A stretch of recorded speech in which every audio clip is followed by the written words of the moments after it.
and 11th, those are when our general sessions are.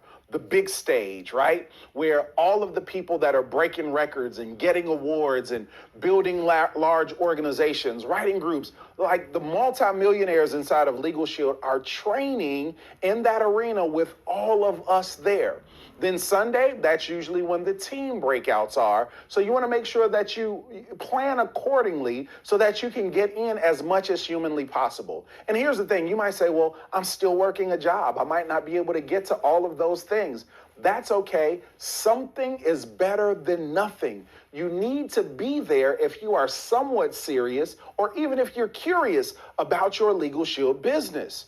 That has been the thing that has done the most, had the biggest impact on my LegalShield business, right? Six-figure income earner, millionaire club member, none of that would have been possible for me without coming to international conventions. You find workout partners, you meet people on your team, you get inspired. Here's the thing, I saw people walking across the stage that looked like me. And then I saw people that didn't look like me, and I was like, well, if they can do it, I definitely can do it. Nothing against them, but no matter what inspires you, you'll find something there at the international convention. Now I want to talk to you about the Edie Giggler. Remember I said I was going to circle back